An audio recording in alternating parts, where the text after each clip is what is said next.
Welcome to Dicejunkies. I'm Xeno here with, and we got Blood X. All right, so let's see. We're getting really into the deep negative stuff here at the beginning of the show, I guess this time. I don't think that's a negative. I think it's interesting that Ubisoft has made their position clear. Yeah, well, I mean, they make that position clear, but then they lie about other things. Well, no, Ubisoft positions is a problem in general. Yeah. If you don't know, Google Ubisoft and everything. Controversy, abuse. So we're talking about Ubisoft here. So apparently there's been a lot of controversy over at Ubisoft, everything from I guess Me Too type stuff to people just man, they did it. Like Ubisoft has been up to shenanigans for years. This is like.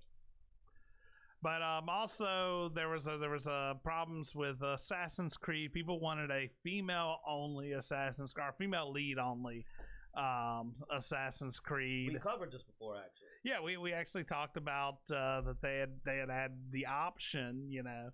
Yeah, in the previous Assassin's Creed, they railed to have a female lead optional, and they did, and then it was praised. Well, there was an article by a guy that one of those writers that writes those wonderful articles. We got some about that later about some of these articles they write, and he basically stated that you should not be allowed to play a male character. He was part of a movement that was pushing for the next Assassin's Creed to remove the male character option because men needed to understand women. It was a weird article. But basically they wanted it to not even be a choice, which I always find interesting that any group that talks about diversity and inclusiveness saying we don't want to give you a choice. Well, instead of Ubisoft saying we support open choice or we want everyone to be able to play a character, they just said women don't sell.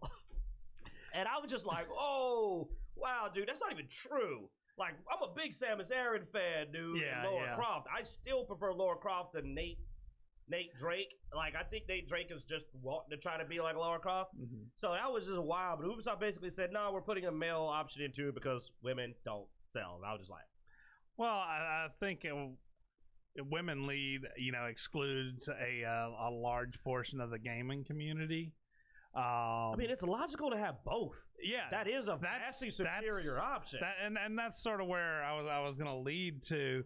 I've always loved the concept of having both. I mean, unless for some reason, you know, like you're having an Amazonian story, well, then obviously you're going to have a female. Well, yeah, there's some stories you don't put a male character in. You know, so I mean, unless the story stops you from being able to have both a male or a female option, why wouldn't you? Like, it just makes have both. Yeah, it just makes sense to be able to select. Well, there are plenty of women that like to play men, and other words. Oh no, and that's plus for the purpose of representation.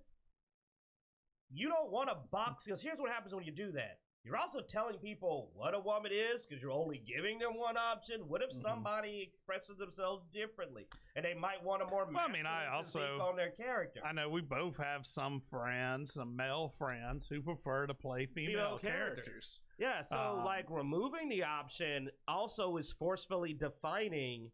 You know what I'm saying? That because it's like, this is a woman, you can only play a woman, and this is what we think a woman is. Yeah, it's a bad business move. So why exclude part of your audience when you can include all of your audience? In the same argument, I would say if they said we're only going to do a male lead, I'm be like, well, give both choices. Yeah. Now, if you want to say that really taboo word historically, they are Vikings. I'm not saying there weren't female Vikings, but I'm saying that the majority of the Vikings that were raiding and everything, and it does look like he found out the Raider Vikings were male. And I mean, hell, I'll go a step further and even somewhat defend Ubisoft in a sense of, you know, historically in game sales, the majority of your audience is male. There's a love story going on in the chat while we're talking. Yeah, I see that. But I mean, historically, we've seen, you know, the style of game, the majority of your audience is male. If you're trying to be, if you had to choose one or the other, most likely the male version would sell more than the female version. If people are trying to do a thing, yeah. What you got, Blood X? We don't mean to ignore you here. It just seemed you were entertaining yourself, so. No, I've been interacting with the chat. So, I can see. Mrs. Bloodaxe actually mentioned that she enjoyed playing Dom in Gears of War. That even when they had the options for Anya or Sam, she usually played Dom. That was her character. And I think this goes back to a reoccurring theme that we've been talking about for a couple of years now. That the gender is irrelevant. It's how interesting you make the story and the character. They could take Assassin's Creed, created a whole new storyline with a female character, it may have done well if it was actually a good story. They did. But if you're just shutting down the gender inclusion, say, well, we have to force men to play as women characters, and the story sucks. Well, guess what? We're not gonna play. We have shown that we will play male and female characters depending on how good the story is. I played Darksiders 3, all the DLC, got all the achievement points for every single bit of it. You know what? It was irrelevant. It was female. I had fun playing the game. You're 100% right, man. And they did that once. If they enjoy it. So I hate being force fed of your point of view or the developer's point of view, because in the end, the dollar speaks. So if we don't want to play it, we're not going to buy your game. And they did that once with a game. Just in case y'all don't know, they had one of the side games was a female pirate. Black woman, pirate, really good story. But it was made to tell her story. That's the key. It wasn't done. They didn't just say, hey, your next game, we just want a woman. It's like, well, you already going to mess with your story if that's the whole point, is just to do it because she's female.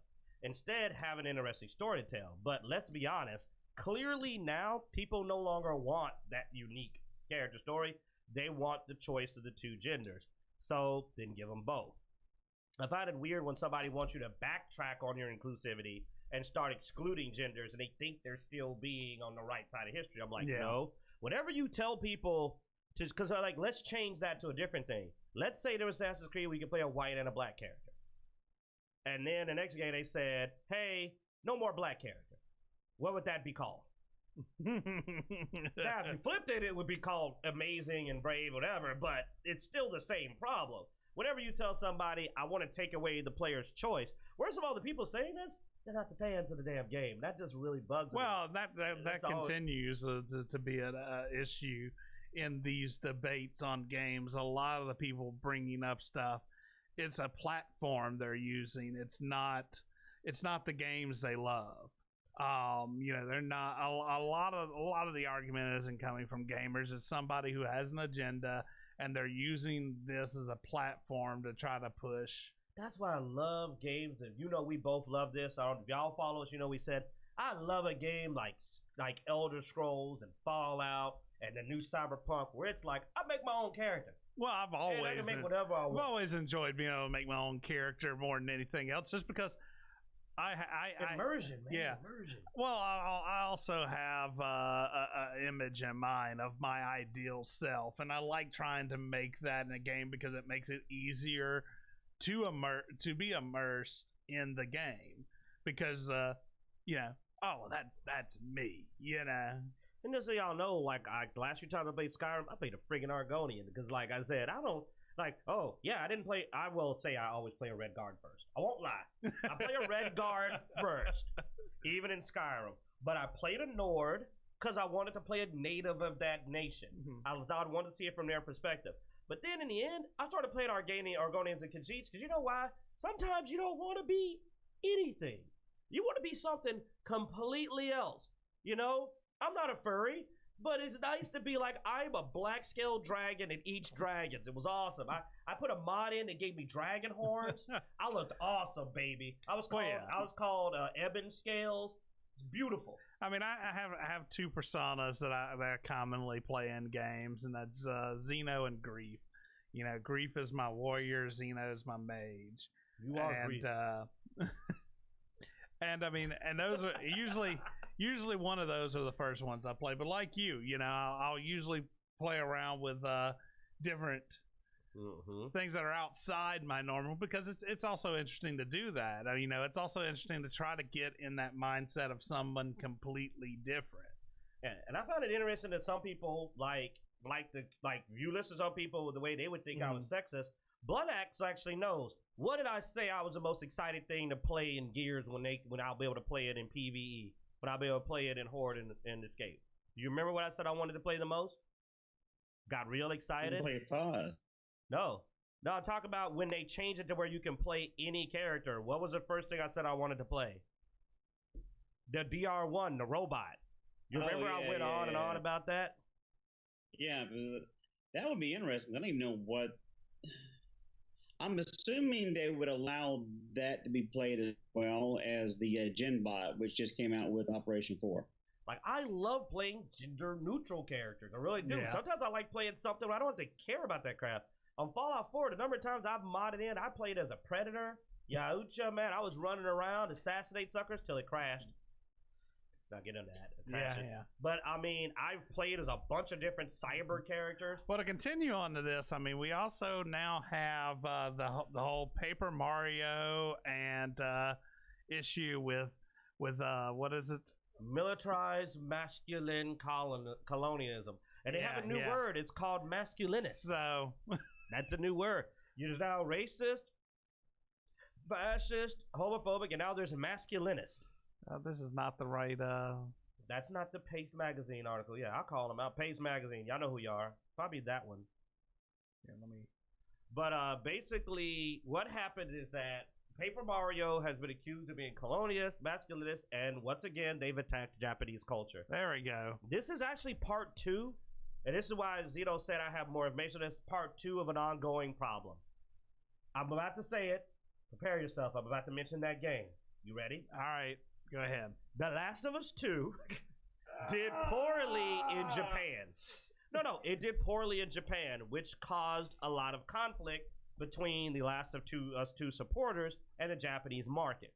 So when Ghost of Tsushima came out, which was extremely popular in Japan, which by the way is made by an American company, they attacked Japanese culture. Kotaku and Polygon and them attacked the Japanese culture. They called Japanese xenophobic, racist, just all kind of nasty words. It was some of the most discriminatory talk I've ever heard in my life. Like, it was just straight anti-Japanese propaganda. All because they're pissed off because Japan didn't want Abby Smash. Well, it seems to have now gone over to Paper Mario, which of course was released by a Japanese company because it's being called masculinist. Because when you see little Paper Mario, you think masculinity. So they're attacking this game too, and this is going to be a continuing theme, I believe. Everything that comes out of Japan now is going to be attacked by a new racist faction, is all you can call it. Because when you basically go anti to a literal race, I mean, what is a better definition of racism than fuck the Japanese being your motto?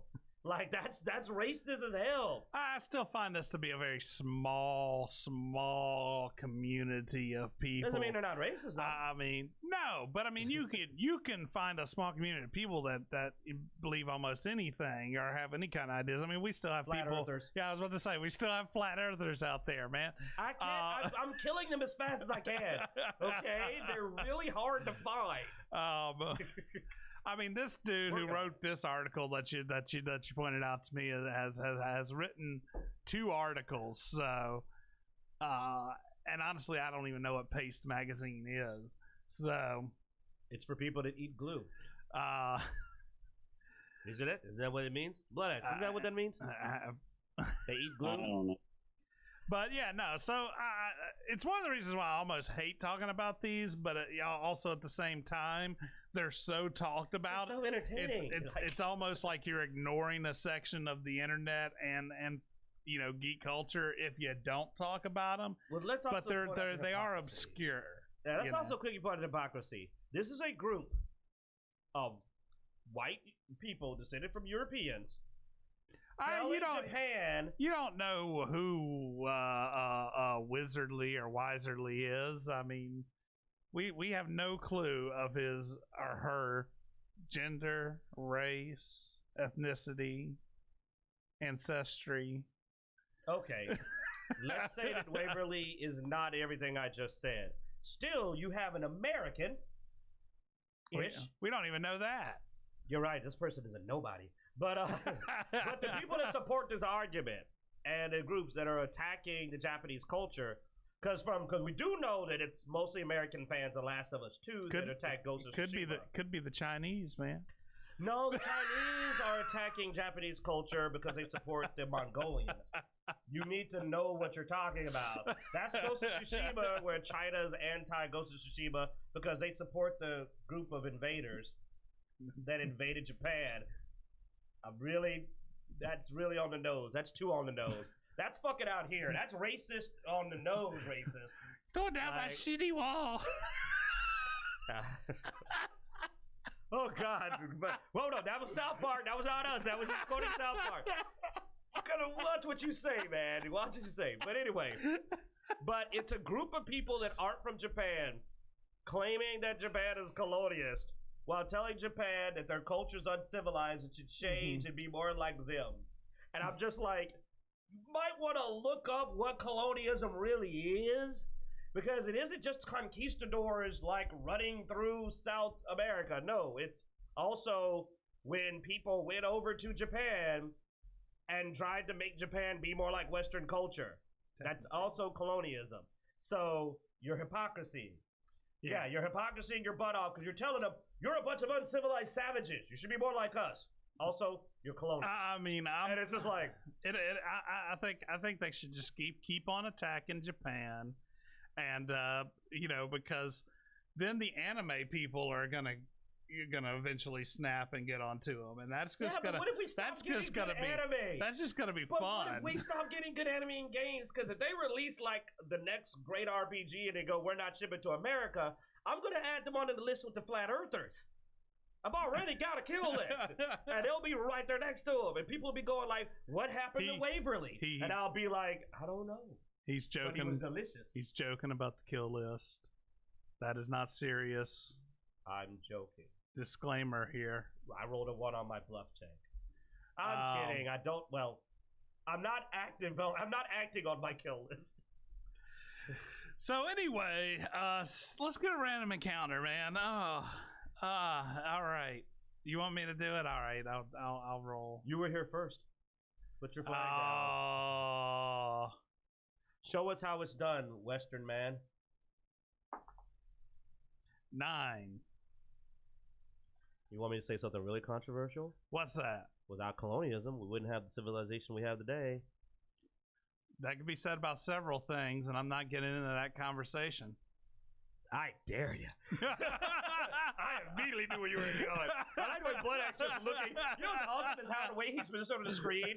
He's looking down on us disappointingly, like Father Christmas, just going, "You're all on the naughty list." Tell us we're on a naughty list. But look, he pulled you down because he felt bad.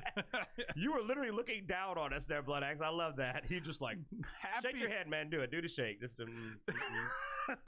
these boys. Happy moments. Most excited you got from a video game scene / story ending. Oh, wow. Good one, Bloodaxe. Oh, my God. There's so many. Oh. I finished so few games. You rarely finish? Is that what she said?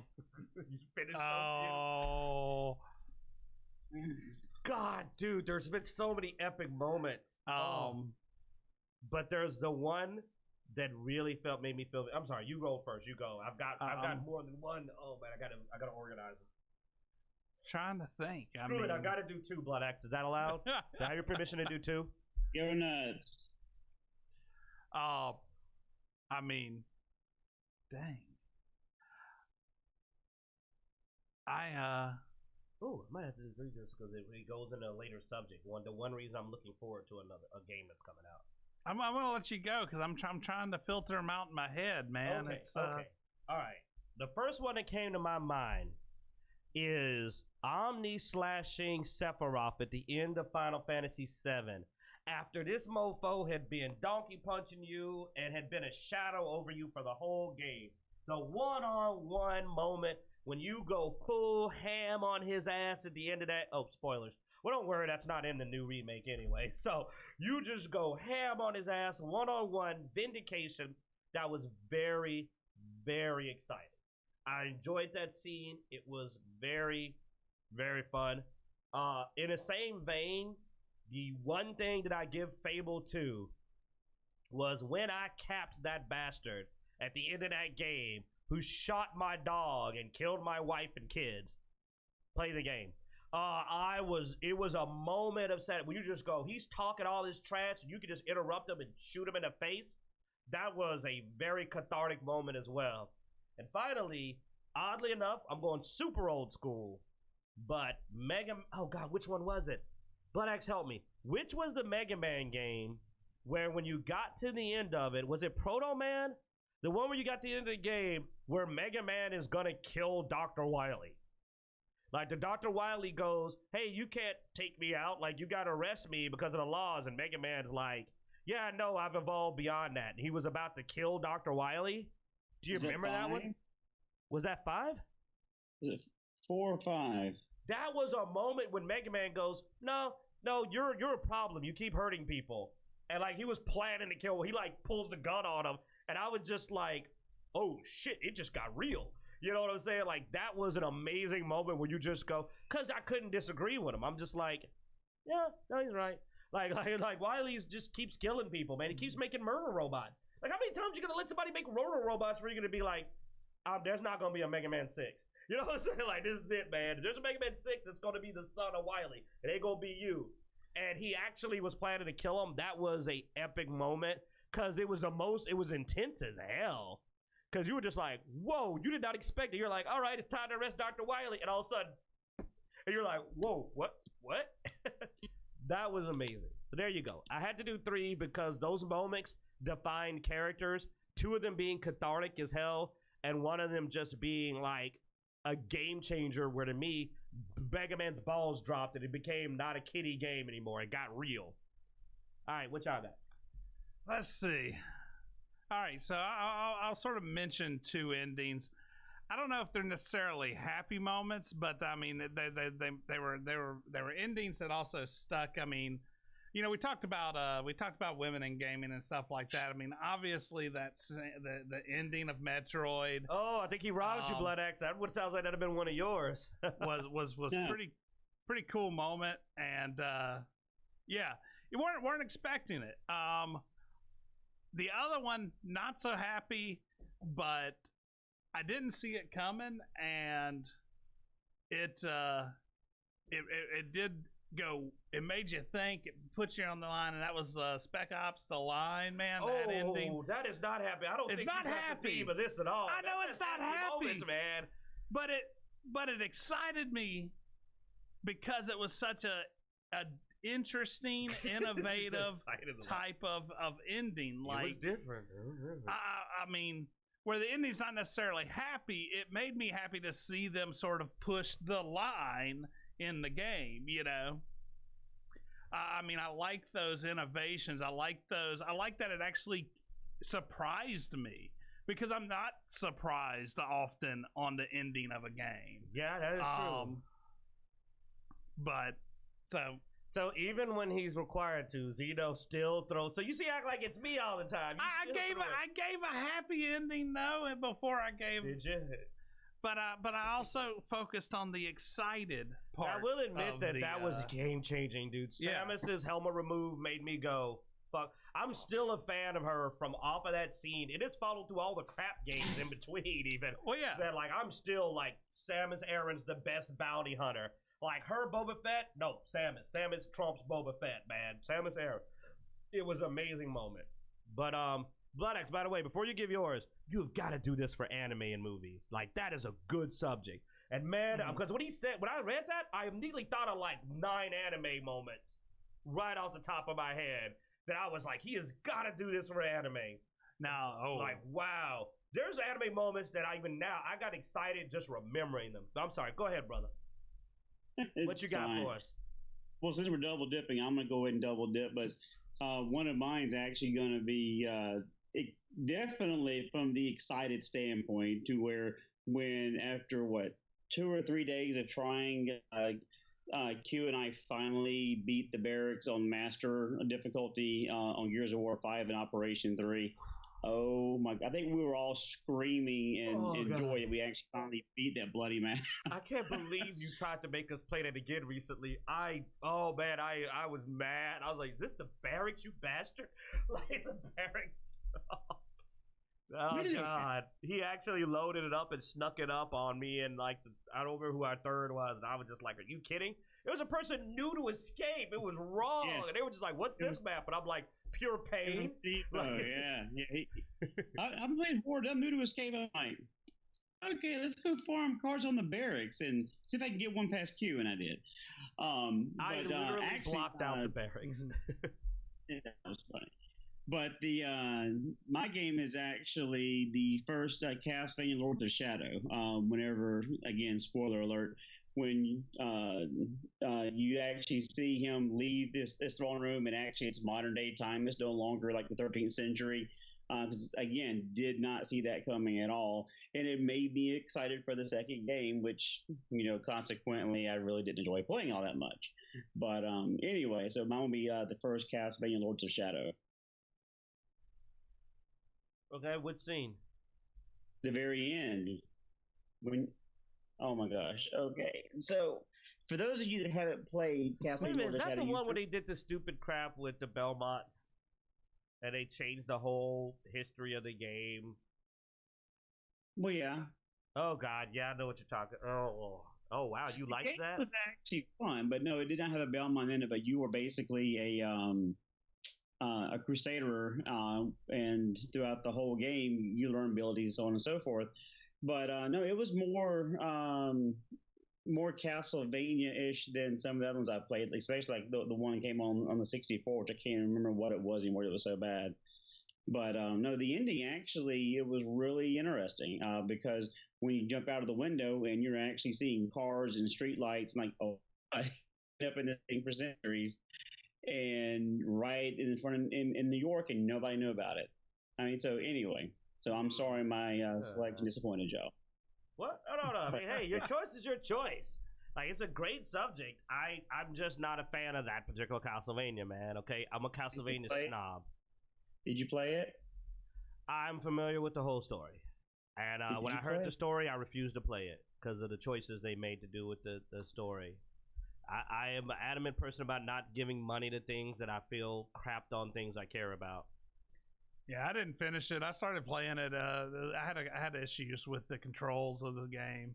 Like I thought they were a bit clunky, but I was also playing it on PC, so that may have been part of the reason why it was clunky. Like to me, the best Castlevania game to come out in a long time is Bloodstained. Like that is a pretty cool game. I need to finish that. That is not a bad game at all.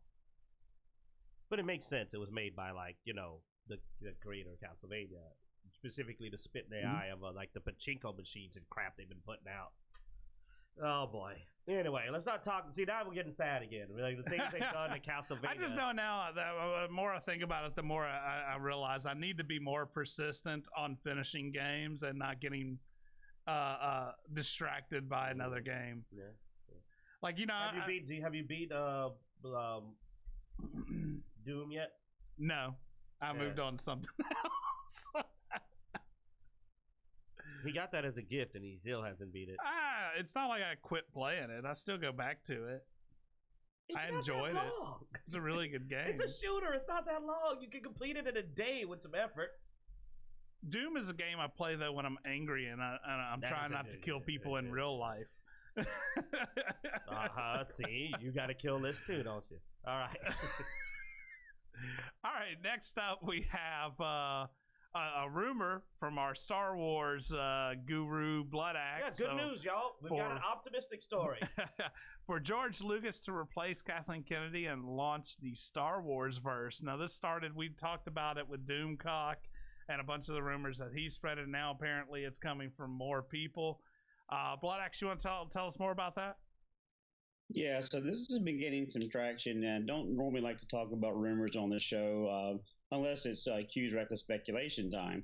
But I've seen this come from multiple sources. Doomcock started off with it. My Hero, he's been talking about it. So with enough smoke, there seems to be a little bit of spark to the fire, which, from a Star Wars fan is actually not a bad thing.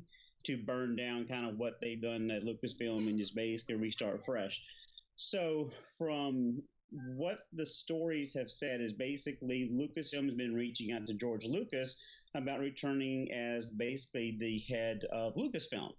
And he kept saying no, and they keep badgering, what will it take? And he came up with these conditions. Condition one is he gets to make his own sequel trilogy, not what we've currently seen the past couple of years, but his sequel trilogy that he wrote treatments for. Number two, that he will have full creative control until he decides to step down. They can't remove him from power. Number three, Kathleen Kennedy is gone, which is, what we're all looking for. And number four, and this is the big one, is that Disney agrees to never, ever mess with the original trilogy, leaving it completely untouched. And he finished it with saying, none of this is negotiable. So either you want me and with these conditions, or you don't want me at all, and I'll go back to my retirement. And Disney's response was, so when do you start? So with all that said, yeah. They're what Mike Zero was talking about was they're trying to make a Star Wars verse in the vein of the MCU. So with the master at the helm of the Star Wars verse, because he had significantly number of ideas, whether it be 1313 or some of the other stories he wanted to tell. It could actually be very interesting with him spinning the web, and you have Jon Favreau or Dave Filoni, all working on both films, TV series for Disney Plus, all of them tied into the Star Wars verse. So that actually would be fascinating to have the master come back into the chair and start running the show again. And that's why I always learned. Oh, go ahead. And that was always surprising to me why they uncannoned a lot of the books, because they basically had a Star Wars verse that they could pull from for so many stories. Kathleen Kennedy said there isn't anything to pull from. There isn't anything. Like, what are you talking about? Oh, wait. She's out. Number three. Number three. Three is the magic number. It's sacred number 3. Oh, man. I'm so excited just because I think a Star Wars verse would be cool because like Blood Axe, there's a lot of... I like side stories. I like hearing about other characters. I like hearing about different things. So I am very excited about a greater universe. Because here's what happens when you do this. You end up with a lot of good characters. Because you tell full stories instead of just pasting them onto someone else's story. You get full stories. Look at how well why did the Marvel-verse work initially? It's because each character was fully developed. Then brought together. That is the way to do these crossovers. And I'm hoping that we'll see Quinlan Voss at some point. Blood Axe, I'd like to sit down with you and who will we cast for Quinlan Voss? That has always been a character I like. That'd be a hard one. We need a younger guy because if well, like you said with the side stories too. I mean, some of the more favorite stuff that's recently come out have been the side stuff. I mean. Rebel 1, a lot of people really loved Rebel 1. The Mandalorian doesn't have anything to do with the main story. Was a huge side thing that a lot of people love. So, I mean, if you can get more side stuff and developing that universe even more, yeah, dude, I think that would be a good way to go because it already what little is out there for that does seem to be doing well. And boy, Kitsune. And stay away from maybe touching some of the older characters because that's a lot of what. Rule 4. Yeah, that's a lot of what didn't go over well. Where some people like Solo, it was one of the ones that had some of the most hate too. Oh, that was one of the worst box office. I mean, what did people hate about the people that hated a lot of this last Star Wars trilogy was what they did with the old characters in it. That was some of the most disliked parts of it. So if you can create a universe, introduce new exciting characters, get some good side stories, I think that would work out great. And what I was just going to say is our friend Kitsune is a massive fan of the Dathmari witches. Those are the ones that can control Rancors.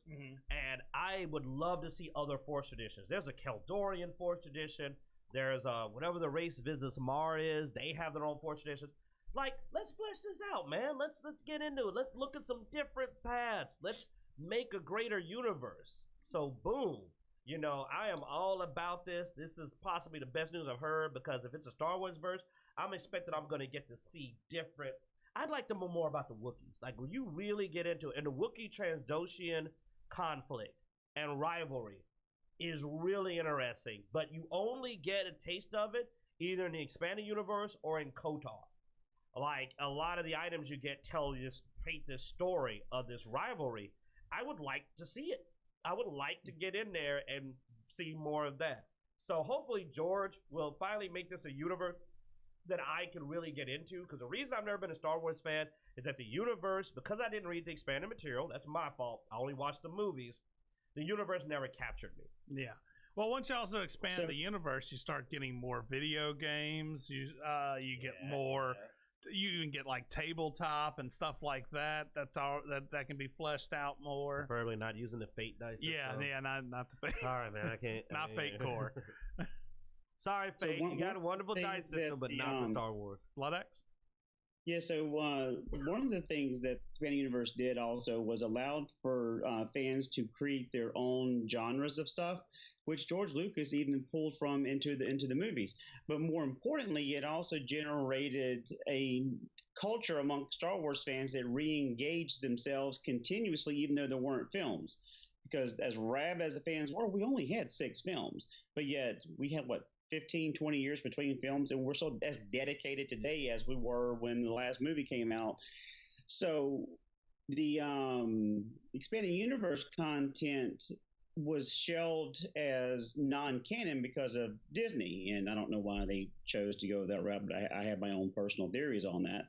But there is a wealth of information they're using for that. But to go back to Q's question, and just to wrap up, is for Quinlan Vos, who those of you don't know is actually one of the first Black Jedi before Mace Windu came into the picture, but he's also kind of more of a grayish Jedi than anything else. The two actors that come to mind would be the first one would be Terrence Howard, which probably wouldn't get the gig just because to do Quinlan Vos. Because I was trying to think of a younger actor. Is he still young enough to do Quinlan Vos? Possibly, but my preference actually would be Michael Ealy from the Barbershop series. I think he would be a phenomenal Quinlan Vos. Cool. Because I was always a fan of him because, well, he was my representation. He was like the, how do you spell Ealy? E-A-L-Y, I believe. Oh wow, yeah. He's got the look. Give him some dreadlocks, man. He could do it.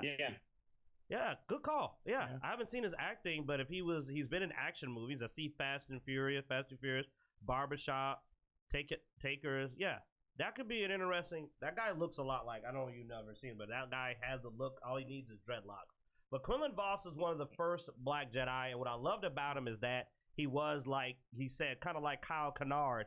He was this non-traditionalist kind of gray. I do what I got to do to get it done. Well, talking about side stories and other stories along the universe. I don't know if this is a good or bad story. well, once again, this was going to go to Blood Axe, and he's watched Solo several times. Poor bastard. I'm sorry. I didn't know. Several times? Is Donald Glover returning as Lando Calrissian in a new Star Wars Disney Plus series? So yeah, there's apparently there's been a lot of negotiations between Donald Glover trying to get this off the ground, and there seems to be a lot of traction here recently with that. And for those of you that haven't seen the Solo, which based on the box office numbers, a lot of you haven't, Donald Glover did play Lando Calrissian, which they went through the whole situation with him owning the Millennium Falcon, and then going through the don't laugh when, and then going through the card game where Han Solo wins it from him. But I like the idea of it because there was a lot of untapped potential with some of the plot threads that we saw in Solo. And I was disappointed that it actually didn't do better, because I would love to see Darth Maul return back to the big screen again. But one of the issues I was talking to Quinn about with Donald Glover is not him playing the character, it's the way that his character was written. Because his character came over as kind of a slimy, sleazy used car salesman. And when I think of Lando, I think of Billy D. Williams. He's smooth, he's suave. He could talk you out of your last dollar bill, even though you're thirsty and hungry. He needs to work on that a little bit. So that could possibly be a character development story arc where he goes from the back alley scoundrel into the administrator of the facility he becomes in Cloud City. Which, as the character grows, so does the writing and development of the character to become what we know as Lando Calrissian from The Empire Strikes Back. I would be interested in watching it, though. Absolutely. And I've always wanted to see them flesh out it, because some people like to attack the Lando Calrissian character, but I get what he was doing there. It's like, look, man, this is Darth Vader. Darth Vader wipes out whole cities, and he's like, look, I got like possibly thousands of lives, at stake here. And I get his call, but I will admit I'm a huge Childish Gambino / Donald Glover fan. Love the guy. But everything I saw of him in there, I did not feel like Lando Calrissian was well represented. And it's the same. Have you seen the Clone Wars version? A few episodes, not Clone Wars. You know that series you have me watching with the kids that had the gun lightsaber? Rebels. Like there was a gun and a lightsaber. You remember that animated series? Oh, yeah. He pops up in that, and they do the same thing. He just comes off as slimy instead of charismatic, and I felt the same way. I was like, you didn't do a good job of, like, you made him the kind of guy that immediately I was just like, don't trust that guy, which is very much defeats the purpose of Lando Calrissian, because if you feel immediately you can't trust him, why would you trust him? Like, Lando's supposed to be a charismatic guy that you don't even get mad at him when he does something. You're just like, oh, that's Lando. He's supposed to ooze that charisma, but like you said, they gave off instead this just snake in the grass vibe that was a negative vibe instead of a positive vibe. He wasn't the lovable rogue. He was that bastard you probably shouldn't trust. And they need to fix that. And I know that Donald Glover can do it because Donald Glover is really charismatic. Like, in Spider-Man, he had a very short scene, but he quickly was a likable guy. Yeah. Hey man, I didn't want these guns, man. I'm just like, man, I feel you, man. I like Donald Glover. It's hard to not like Donald Glover. It's really hard not to, and they managed to write that out of the character somehow. The charm. Yeah. But all right, well, do you want to go ahead and get another random encounter, and then we'll move on to the gaming news. I got this. You got this. Give me a camera. Let's do this. Get your little dice on my way. Time for the big boys. All right. So you got a 3. 3? Let's see for that number. Yep, 3 treasures. 3 mysteries. 3. Time to think. How would you know if you were in a computer simulation? The interesting thing about this is that it's hard to call it without knowing the purpose of the computer simulation. Possibly the first biggest factor that would be a giveaway is that you should be, if they were doing it correctly, unable to over contemplate the fact you're in a computer simulation. Like if it was like a trap or a prison or design, then the first thing they would want you to do is to not question the simulation and corrupt the data. So I would expect that if the purpose of the computer simulation is for you to not be aware of it, there would be fail safes that would make this question have been changed to, what do you think about Dragon Ball Z? Like, that's what I would expect. I would imagine that it would be like, well, the first thing is we don't want this theory to go out because it would corrupt the data. Well, obviously it has to be a flawed system or you wouldn't be able to figure out that you were in a computer simulation. Yeah, so like to me, how would I know? The first thing would be is that only so much integration, or so much questioning of the system would be allowed, because that would start to, because I mean, I'm assuming it would have to be for a purpose. Teddy Sprinkle says, kill yourself and see if you respawn. You wouldn't know if you respawn. That's a bad idea. But you wouldn't know if you respawn unless the system's flawed. And if that was the case, people would already know. Somebody would have already respawned and been like, hey, I respawned.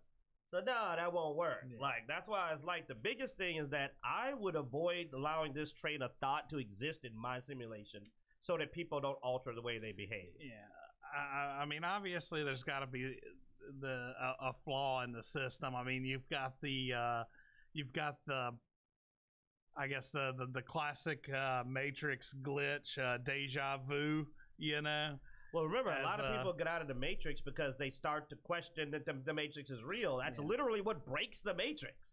half the time. That or taking a weird pill from a black guy. But usually it's also, but if you watch the Matrix animated movie, a lot of the breaks in the Matrix happen because people stopped accepting the limits of the Matrix and started to question it, and that started to screw with it. That and there would be glitches, I'd imagine that would exist, but honestly, we got some weird shit. I mean, I've been prone to have the deja vu moments.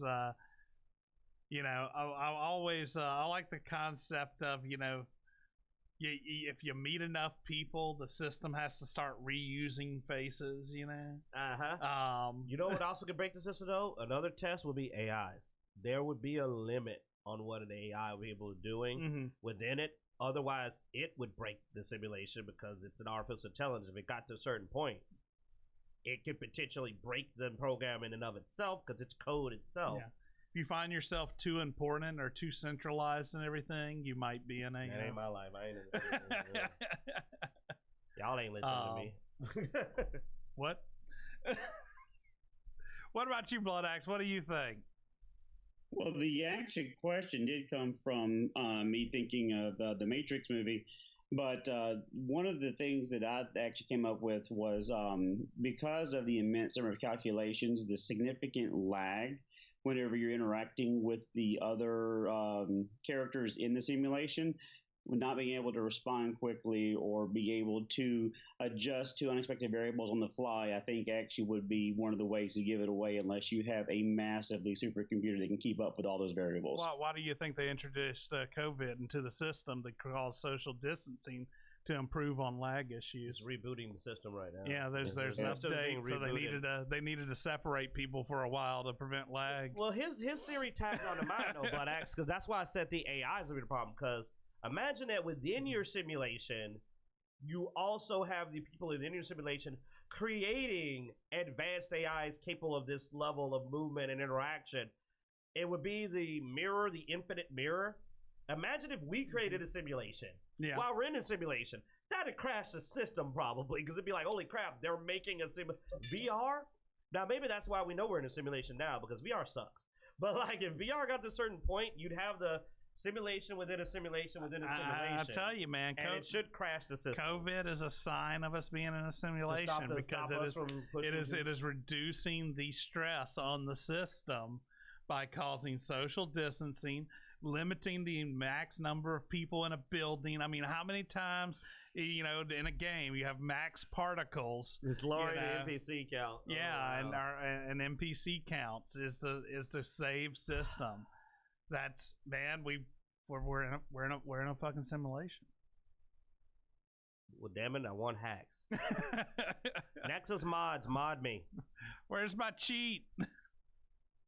I don't even need a really good cheat. I'll take a minor cheat. Can I get double XP and stat growth?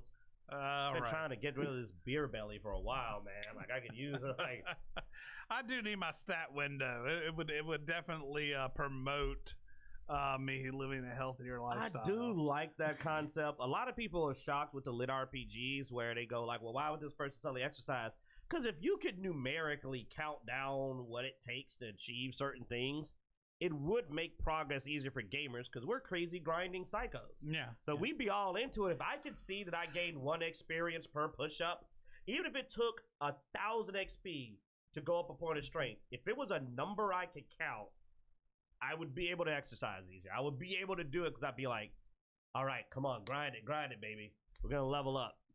I wish I was in a simulation. Now I'm sad. Well, speaking of games and stuff, what about Konami, man? Konami has scrapped the Fox engine and has moved to the Unreal Engine. You know, the people of Epic Games, your favorite gaming company. Sorry, I was trying to will a stat window into existence. Yeah, you're a bastard. You pulled this, or was it Blood Axe? Which one of you added this to the list? This was me.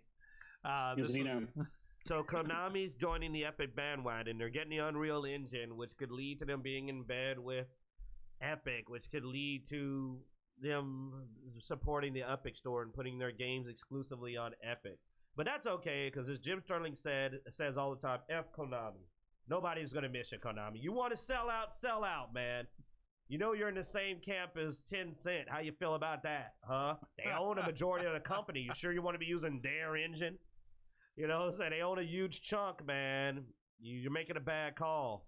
But Konami has so many titles, man. I know the consolidation of all these companies is just the megacorp concept that I accuse reckless speculations. The megacorps are forming, and Epic is closer to As Technology than they are to any other company. Man, they are evil. Like the megacorps are forming, people, super companies. All your gaming will come from two companies. It'll be Microsoft and everyone else. I mean, with Sony buying into Epic, this is what makes this concern me more than anything. Is with Sony buying into Epic, and now you see Konami moving over to the Unreal Engine. You know, one of the things I hate the most is probably exclusivities. You know, store. And of course we have more on that coming up with we've got the Xbox event after this, but here we have a possibility to see even another more company going exclusively to Epic, particularly to Epic, and maybe even Sony being Sony's investiture into Epic. And it's just because what gets me is all this money they keep making, they still haven't fixed the Epic Store, man. That's also purely speculation. Now, I mean, they may not change anything. They may be actually paying the license price. Because one of the big things, one of the ways Epic pulls games companies in is they allow them to use the Unreal Engine. They don't charge them the use price by getting exclusivity. But they can always change that. Well, they can. It's per game. It's not like they can't say, "Hey, your next game you're gonna make." I'm just saying why seeing somebody move over to the Unreal Engine makes it a little scary is because you have that possibility of them going, "Hey, you want to save some money? Well, what? We'll give you money. We'll give you money right now. Put it out on Epic Store for a year first. Yeah, come on, do it. Sony's doing it. You don't want to be one of the cool kids? Join the cool kids over here, man." Teddy Sprinkles says, "I have a question that could go on Random Encounters. Q wakes up with an Epic tattoo on his arm. Does he cut off his arm or live with the tattoo? And no, he can not alter the tattoo." Yeah. Well, we should put that on. We should put that on. Maybe something horrible. Yeah, the Blood Axe. All right, Blood Axe. You got anything to say about Konami and the Unreal Engine? I just keep waiting for a good Castlevania game to come out. Oh, maybe we'll get that with the Unreal Engine. Get five games to make a follow up to Bloodstained. Let's do that. Sorry, man. I'm still contemplating what to do about the Epic tattoo. I'm literally like, I'll add it to my list of topics, and we'll see it on Random Encounters something horrible at some point in the future. My answer is so violent. All right, I've thought of some ideas. They're terrible. Okay. Well, let's talk about this Xbox event. I could live with a cyber arm. Oh, is it the right or left? Look what you've done, Teddy Sprinkles. You have completely distracted Q from the show now. If it's a right arm, it's time for a cyber arm. Because I'm left-handed. So it's like, if it's a right arm, it'd be like, I'm gonna get a robot arm. So apparently Dragon Quest is finally coming to Xbox. I don't think anybody cares anymore because we had it on PC. Yeah, I'm like, oh wow, I've stopped caring. It even came out on Nintendo. So this is what happens when you wait too damn long. Is people be like, Dragon what?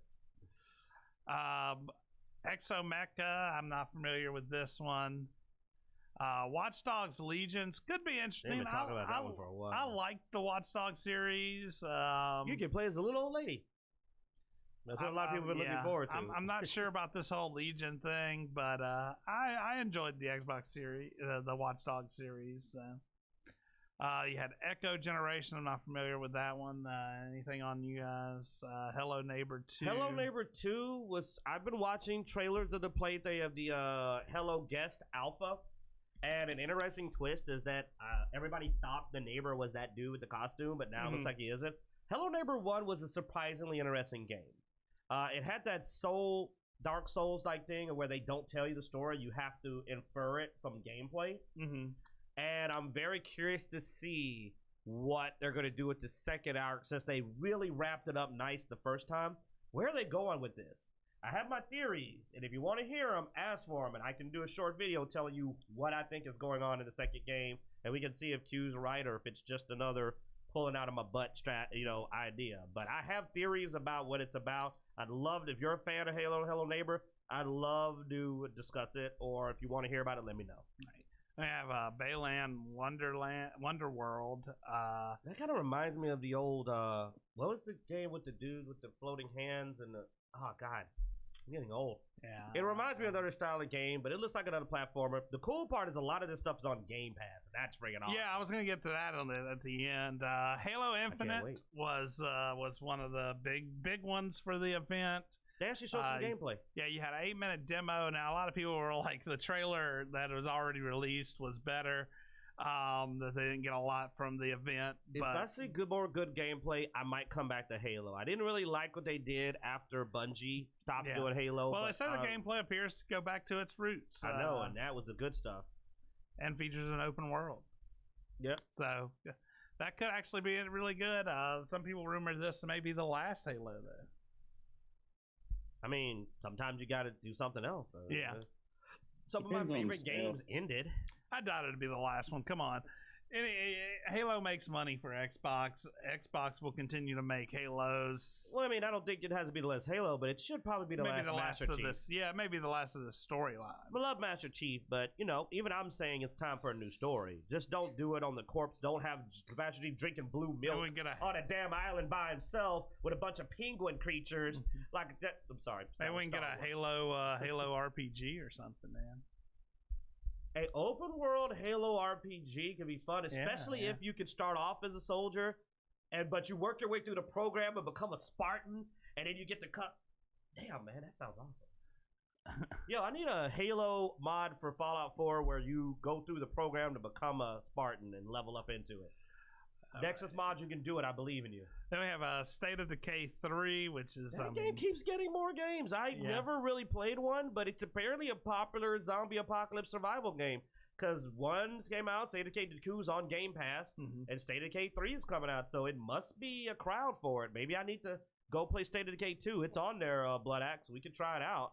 I think it's multiplayer. I'll have to check. Then we have Forza Motorsport, which is Xbox's racing game. What were you saying, Blood Axe? Sorry. Yeah, I don't know if it's multiplayer, but I was looking at it the other day when I was looking for something new to play. But then one of our friends, Emu, suggested Monster Hunter, so I've downloaded it, Emu. Everwild. Yeah, now this is one of my highlighted. Everwild looks really neat, honestly. Well, the cool part is what they're doing here. I want to see what's going to happen with this, because Everwild is literally a reply to Monster Hunter. A lot of people complained about you killing those poor innocent monsters and being bad for the ecosystem because you're a foreign element in there killing. So Everwild is basically kind of the PETA game. Like, it's you being in one. What's up, everyone? Persia here, and today helping the animals instead of harming them. It's very druidic in its nature, but it looks good. So I said, okay, this actually looks like they're really trying to do a different kind of story. But will it work with just a complete conflict almost being removed, or will it not? If you love animals, this game looks good, and even I'm interested, and I'm not an animal lover. But I will say that it looks like they put a lot of effort into it, so I want to see, can you tell this story? Can you success this story? And if you can, I'll be the first person to come back and go, hey guys, it was good. So let's see if they can do it. It's got also an interesting art style with... But it's a very unified with nature concept, and I'm very curious to see if this can maintain people's interest all the way through. When I think in games like Eco and some of the other games off of that, it should be doable. There are several games where you have the animal command, and that wasn't Echo specifically, but y'all would know the name of the game where you had the big creature following you. But it is a beautiful game, so I'm actually kind of looking forward to giving it a try to seeing if this is an interesting game for more than an hour or two. Because the big question is, how long are you going to keep my interest with this game that seems to be more cinematic than conflict resolution? So let's see. I think it deserves a chance, though. Yeah. Also, you don't have to pay to play it. It's on Game Pass. Because there's a little symbol. Like, there's a little symbol. Well, no, and like he has said, and I guess we'll talk about this for a little bit here, is a lot of these games are sort of questionable, I guess, as whether or not you'll like them. But with Game Pass, it actually makes it worth it, because if you don't like it, you just go to the next game in the Game Pass. I didn't even want an Xbox, the new Xbox, because I remember how expensive a new console was, because once you bought the console, you then had to buy the games. So you usually had to tack on a couple of $100s to walk away with a couple of games. But here, if I buy the Xbox, I'm going to get an impressive list of games available from Game Pass. Now I'm thinking about saving up and getting it. I mean, my only problem, and that I brought up when looking through this list, most of the games I'm interested in are for both Xbox and PC. So that's the only thing that sort of makes, well, no, that's what I'm saying. It sort of makes me not go, do I need to buy an Xbox? Yeah, that is true. Like, I already have a PC, and I have the PC and Xbox crossover Game Pass now. I consider it a massive value. I mean, it's what I use to play Gears with Blood Axe. I downloaded Monster Hunter. You know what I'm saying? I got Borderlands for over 50% off for everything. Like, I still laugh at the people who bought it on Epic. I'm like, I paid half the money and I get everything, suckers. Yeah, boy, boom. This is why. Didn't I say that, though? I said that Epic, making it Epic exclusive for a year, that by the time it came out in other places, it was going to be massively cheaper. So that Epic, hey, you know what, Epic? I'll give you one for that. Thank you for saving me so much money on Borderlands. So then we have Tell Me Why. That is interesting. It kind of reminds me of those games. Oh, God. What's the game where the chick can rewind time? Oh, God. It was a very story-oriented game. No, not Last of Us. Strange Lives. Strange Lives. I know somebody. Life is Strange. There it is. Life is Strange. It reminds me of Life is Strange. I think it's going to be an interesting story-based game. If you're a fan of Life is Strange, this looks like this is your jam. Yeah. This looks like this is your jam. We have Ori and the Will of the Wisp, which is another one of those really artsy type games. Nature games, yeah. Finally, Outer Worlds. Outer Worlds is finally getting the DLC, but it's only one location. So it's, if you've already played it, I don't know if it's worth rebooting for it. Maybe it'll fix the gameplay, though. I'm hoping there's going to be new gameplay elements, because we gave an honest critique of Outer Worlds. Great game, needed a little more meat on its bones, man. Like, it did. Like, I didn't like the corners cut with, like, you can't take all the equipment off of a character. The system, survival system wasn't there. I'd like to see it flesh out. So hopefully, let's say this. Fingers crossed. They make the gameplay deeper as well. Yeah, I mean, if the DLC comes in like this feels like it's coming in, I'm probably gonna wait for 2 or 3 of them before I pick the game back up. They may fix what we don't like. We'll see. But it doesn't sound like they're changing anything to the game. They're just adding this next one actually. Grounded. This next one actually caught my attention. Now, it says it's optimized for the X series, but, like, if it's on PC as well. What I love about their trailers, they said, you're looking for the next biggest game to come out. The greatest, like, the biggest game release. Go wait for Cyberpunk. That was the best line. No, that's another thing. A lot of these games that are optimized for the X series will still be able to be played on the current generation of Xboxes. So it looks like a survival RPG, though, and I love that. And I was looking at it going like, this is interesting, and it actually caught my attention. Like, this is something that if I I would definitely use Game Pass to play. Like, it looked pretty cool. So I actually think this game was awesome. Plus, I love that sense of humor. I love a game that's like, yeah, we're not Cyberpunk. But if you want to try it, there it is, literally. Dude, with the label, they literally advertised Cyberpunk in their trailer. That's some cool stuff. Like, that caught my eye as being very interesting. But it looks like... This actually looks like it could be interesting. Yeah, it does, doesn't it? And it looks like it's multiplayer. So, if nothing else, dude, I have no reason not to play this on PC. I already have the Game Pass. That's another reason I'm excited, because I have the Game Pass. I've had it for like months now. Even when I stopped playing stuff on Game Pass, I kept it because I was like, no, there's something will come up. Like, I trusted the Game Pass would eventually put games on for me to play. Now, Avowed Now, this is another one of the ones that I'm looking forward to and waiting for. I want some gameplay, man. I want some gameplay, Xeno. I don't like cinematic trailers only. It looks good, but they went full cinematic. They didn't show a single screen. They didn't show a single screen of in-game, and I'm just like, I need more. Yeah, no, and that's the thing. The things that I am most interested on right now have all been cinematic trailers, pretty much. That's why Grounded caught my attention. It showed several screens of gameplay, man. Now, that looks like maybe a... This is a full cinematic scene, and you know it. You can tell. That is not... There's no HUD. I don't know. It's not a HUD. Well, there is no HUD. But... And it's also Obsidian. Obsidian tends to do decent stuff. Oh, no, I'm not saying I don't think it'd be good. I'm just saying I've been disappointed. Yeah, before. well, yeah. So it's not against you, Obsidian. It's just I've been disappointed. But if they told me we're putting a gameplay trailer out tomorrow, I would be there to watch it when it got released. Then you have the Dusk Falls. Telltale Games is replacement. Yeah. Not by Telltale. I'm just saying they're going for the full cinematic. Well, yeah, it's a story type game, that Last of Us and so forth. I'm sorry, Blood Axe man. Have you got anything to say about this? Apologize. We've just been running rampant. No. I just figured he'd make a noise over there if he had something to say, and then we. Yeah, like I'm actually familiar with a lot of these games. I've been like going like okay, like Senna, the Hellblade 2. Now we have a new Hellblade.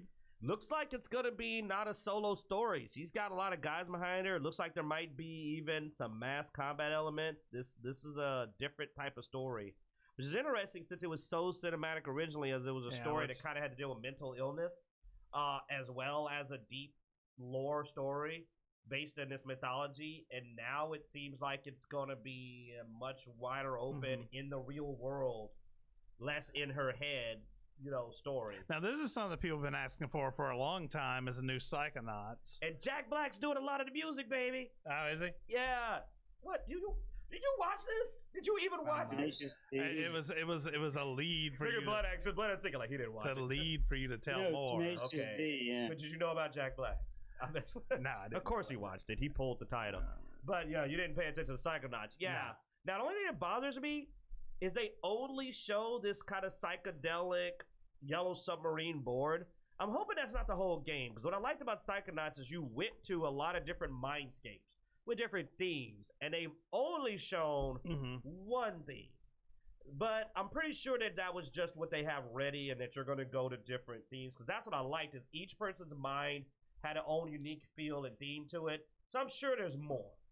But I do like Jack Black, and I like his singing. I don't care what anybody says. I'm a Jack Black fan. Yeah, his movies are terrible, but I like Jack Black anyway. I like his movies. I like him enough that I watch his band. I watch Nacho Libre, damn it.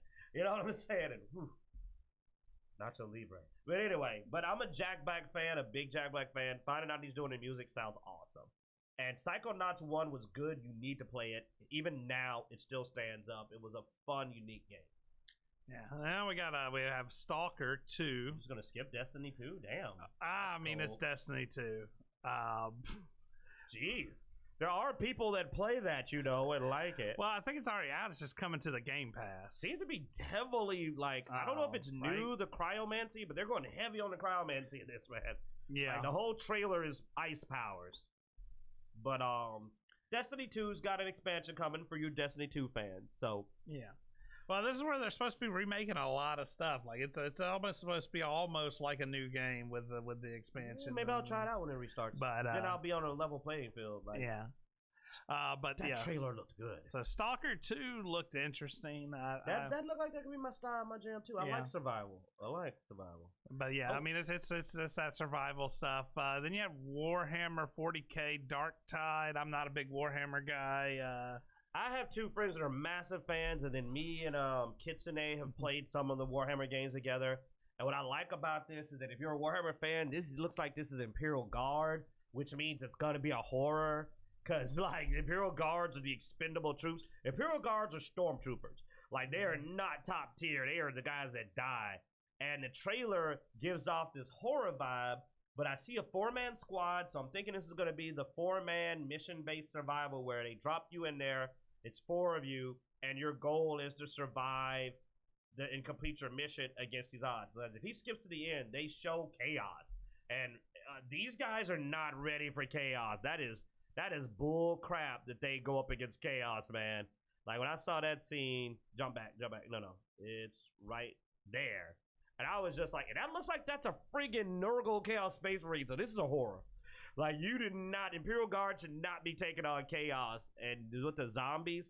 So it looks like it's going to be their version of a zombie horror almost game with a 4-man team. Really looking forward to it. But they did commit the cardinal sin, no gameplay. Show me gameplay. I got to see gameplay. I mean, with that, like I said, most of the things I was interested in on this event, it all ended up being cinematic, which does bother me because I do like. But I mean, they're all pretty far off still. You know, they're all next year. Hey man, look at that next one. That should be your jam. You got to be excited about Obviously, I actually watched this because I was like, "What's up with this Tetris?" I still don't know what's up with Tetris Effect, even after watching the video, man. I like could Tetris too confusing to understand? Like, yeah, I mean, dude, hold on. Let's get some screenshots of this thing, and you tell me if. I mean, first of all, it just shows people playing. All right. Look at that, though. Look at all those people playing together. Then it starts showing like Tetris pieces with pictures of people playing. Okay, that's what it is. It's silly. You play with pictures of something playing Tetris. And then it's like a 3D sort of semi thing. That's just Tetris. With I guess several people playing with all I know is that one with the pictures is gonna get dirty real fast. They're not gonna be able to do that for long. So is it like a multiplayer Tetris? Like I don't know. Does that mean we're about? Oh, we got a new thing for the Twitter thoughts. They're gonna get together to play Tetris Effect with the pictures, and they're all gonna have their low cut shirt. It says Microsoft console has long been ignored when it comes to Tetris Effect. So is Tetris Effect already a thing then? But that's about to change today. The company announced that Tetris Effect connected to. Yeah, so apparently Tetris Effect is already a thing. I don't know. The Gunk. He never knows. The Gunk is a new third-person adventure game from the makers of Steam World. Interesting. I've always looks a little kitty. Yeah, I mean I've played Steam World. It's an interesting franchise. It's more of a simple type of game usually. So now it could be controversial, but I won't point it out. It's like because Miss Bloodaxe got on to me about my negativity. So all right, Miss Bloodaxe, I'll let it slide this time. But god dang it, it's the theme. But yeah. I'll behave myself. She's one of the few people that didn't get on to me, and I'll listen. Then we have the Medium. Oh, that one looks like a mind trip, dude. That one looks cool. Yeah, I don't know. It's still sort of the art type game. It kind of reminds me of the Evil Within concept with that other game. What was it? The one where the girl had the possessing spirit, and somebody can play as a spirit. And you play. It looks interesting. I see this as being like one of those games that's artsy, but also actually stylish. I mean, look at that, dude. It kind of gives off. It looks beautiful. I'll tell you that. Like remember what is it? Silent Hills. It kind of gives off a Silent Hills vibe. Yeah, it does with give the off dual world. Yeah, but I mean, they're not going to do anything with Silent Hills. So I don't think it's going to be an RPG though. It's even better. It's like Silent Hills meets RPG, but it gives off a Silent Hill vibe, which has me excited. I like Silent Hill. Silent Hill. Actually, I wish Silent Hills had came out. Like PT. But anyway, it gives off a cool Silent Hills vibe that I'm looking forward to. Especially because I think it has a Game Pass tag in, doesn't it? Let me see if it's yeah, it did. Booyah. So there you go, man. So, I mean, it looks like Game Pass is about to be the best value out there. Like, it is just going to be gold. And, hey, if you're in a Phantasy Star Online, too. Yeah. This one I was just going to slide past, but... I'll bitch it. There's a big Phantasy Star Online crowd a long time ago. Yeah. And they're probably still out there. So, hey, they got another coming out. And guess what? Game Pass. Then we have like Crossfire X. I'm not into military shooters, but it's a Game Pass game, and it has good graphics, looks good, and once again, Game Pass. And then this was the big one for me. I was like, new Fable game, but once again, no gameplay. So, but they did do one thing right. They didn't let Peter Molyneux say anything. Because, boy, he's like your lying uncle. Peter Molyneux promises you the world, and it's all a lie. Like, I enjoyed Fable 1, 2, and 3, but none of them were what he said they would be at all. But it does look like I mean, they're going. And they have that sense of humor, too, like at the end. Don't spoil it. You gotta watch the trailer. It's funny.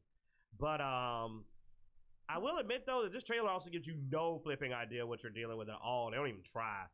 Like, they give you nothing. Nothing. Though that is a weirdly that city almost looks a little cosmopolitan, doesn't it? Yeah. No, that castle looks pretty advanced. But sorry, I got away from Mike. But no, like I like the Fable series. I think it reminds me of the castle from the start of from Fable 3. Yeah. And I liked the Fable series. Though I will say that literally each one was inferior to the first. Fable 1's my favorite, Fable 2's my second favorite, and Fable 3 is my least favorite. In that literal order. Like, to me, Fable 1 had the best sense of humor and open world elements to it. Fable 2 was less open world, but it had a decent story. Yeah. I mean, I told you the end of it. I liked the ending where I got to get my vengeance and make an interesting decision. It actually gave me a decision. Yeah. Fable 1 had a decision that was kind of cool the way they played it out, but it didn't change the world. Fable 2 allowed you to make a decision that felt like it had more impact. Yeah, Fable 3 was pointless. Yeah, the big thing about the Xbox event, though, was Game Pass, to be honest. Like, that was everything. You know, they pushed out a bunch of this is this, but then it's like, yeah, most of this is all on Game Pass. Sony has no answer to Game Pass. The Game Pass is looking really good. Right now, that's their biggest selling point. Is they're like, hey, guys, you don't even have to buy a game. You could get the Game Pass when you buy your new X Series, and you're good. You are good for a while. You got more games than you know what to do with for a while. Yeah. Whereas Sony, right now, while they're talking about backwards compatibility, they're not going to give you their new games. They're not right now going to give you their new games for free. Almost. They're not. So that's going to really put Xbox up here with the fact that for economical reasons, get an Xbox, get a Game Pass, I'm good for months. Yeah. Whereas get a Sony, especially since they're cranking the game prices up another $10, all the AAA want to do that. It's now going to be like maybe $70 or $80 a game. That's a high price tag, man. Yeah, they got exclusives, but you're going to be spending almost $100 a game. And over here, you can play like 9, and that's not even really as many. They got more than that. Like 9 anticipated games. But I can play them on my PC. Well, yeah, but that still sells the Game Pass and nothing else. Oh, no, it sells the Game Pass. Like that's what's bad. That's what makes it genius. Even if you own a PlayStation, you probably still want the Game Pass. So Sony's like, well, if you have a PC, you'd have to have a PlayStation and a PC. If you have a PC and a PlayStation, you will probably also still have the Game Pass. But if you're a gamer and you have a gaming PC, the Game Pass really does feel like it's worth it. Mm-hmm. Like it's uncontested. Obviously, if you have an Xbox, it seems like. If you're a console player, I think you'll get more value out of an Xbox with Game Pass than you will out of a PlayStation. I'm just going to be honest. I'm not saying that because of my preference. I'm saying that because economically, I mean, if there's one $60 game on the Game Pass that's worth it. It pays for 6 months. I mean, that's 6 months worth of Game Pass. So it immediately pays for itself. And like I said, you only got to be 3 games into the PlayStation before you've spent like years worth of Game Pass money with a larger library. So unless it's a must-have, and hey, you can always wait. It might pop up on the Epic Store and you can still play it on your PC. We were predicting that. So, and I mean, that is cheaper than buying a PlayStation to go to the Epic Store. Don't get me wrong, I hate the Epic Store, but I mean, like, you'll say, I mean, not spending $700 or more on a console. Yeah. Well, we're rolling up on an hour and a half here, so let's get a Blood Axe to roll the final random encounter, and do it, brother. They say roll 20. Rolling. 18. God, man. Oh, knock it out the park, Rick. Knock it out. Boy, I think you gotta programmed your phone to Xeno exotic. What exotic animal would you want to own? New Zero Xeno if exotic. It were legal. The new Tiger King, man. Xeno exotic. There you go. Oh God! You gonna run for president, man? Huh? You gonna run for president? You do better than Kanye. You know, there's those. I'd probably go for one of those old, big, giant tortoises. I think those would be cool. Are those illegal? I'm pretty sure they are. They're endangered, I think. So Where the heck would you I don't put think the you tortoise? can do a personal. Where would you put it? I don't know. Maybe. I guess we gotta assume you have facilities for. Yeah, I'm gonna assume because I mean, right now I'm living in a place that's no pets. I mean, if you want to have a turtle, as long as it's not as big as that, I don't think we have a problem with it. You want a turtle? Sure, go for it. But I'm pretty sure you can't own any one, or you're not supposed to own one of those. Probably not one of the 100-year like the ancient ones. Yeah. Well, I mean, hell, I think just recently. Yeah, I think just recently one of the tortoises, the tortoise that has birthed like hundreds of and basically saved its line, finally went into retirement after too much sex. So he earned it. Yeah, he earned it. he did it. So there you go. That's. I actually used to have some pet turtles when I was a kid, box turtles. So I mean, All right. What you got, Blood Axe? What's your illegal animal? Y'all might not be familiar with it, but the reason I actually came up with this was Mrs. Blood Axe was showing me some animals that she saw on Facebook, and it's called a fennec fox. You can Google it, F-E-N-E-C. Yeah, I'm familiar with that one. Okay. Yeah, beautiful little animals. But when she showed me this, I'm like, kind of cool to have one of those. It says that's a Xeno question for sure. So Mrs. Blood Axe inspired this one, so thank you, Mrs. Blood Axe. Love you, sweetie. Cool. I can't say anything bad about Mrs. Blood Axe. So. No, that would be bad for you. Yeah. I'm coming up next week anyway. Oh yeah, he's ought to be down there next week too. Oh yeah. So definitely face the music. I gotta wait till after next week. Much as I'm a cat person and I love tigers, I don't even know if it's illegal, or at least not by Joe Exotic's rules. It ain't illegal to own a tiger. But if I could have any, if I could actually have the ability to have any animal, there's a lot of symbolism and history to the elephant. And I mean, if I had the wealth in the area, man, they are a unique animal. They're highly intelligent. I would place a lot of spiritual significance and just importance on owning an elephant. It would be an interesting experience. The elephant's tied to one of my favorite, you read a lot of cultivation. There's not, the Vajra. You hear the term Vajra a lot. Mm-hmm. The Vajra is tied to the elephant. It's an animal that I would never expect to be able to own. So that's why it's on the list. It's like, well, if I could own anything, I'd own an elephant. Especially the problem is I'm old enough now. I die, but I'm trying to raise one from birth. It would outlive me probably. There's an elephant cultivation in the the 1,000 Elephant Fist and the spear. So it's a cool exotic animal. Also, but the reason and that's the only reason it isn't tiger, because apparently it's possible to own a tiger in America. So I'm like, oh, okay, then an elephant. Because I mean, there's a whole series about people owning tigers that probably shouldn't, but there's a whole series about it. I love cats and I love tigers, but I don't know if I'd want to own a tiger, because what I like about tigers is how dangerous a tiger is. And I wouldn't want a tame tiger, but I'd be an idiot to own an untamed tiger. So an elephant. The kind of tiger that I like is exactly the type of tiger that would eat my black ass as soon as I drop my guard, because I like the ferocious tiger. So I'm not dumb enough to want a tiger that will eat me. That's stupid. Yeah. That's crocodile hunter lifestyle. I own a crocodile that hates me.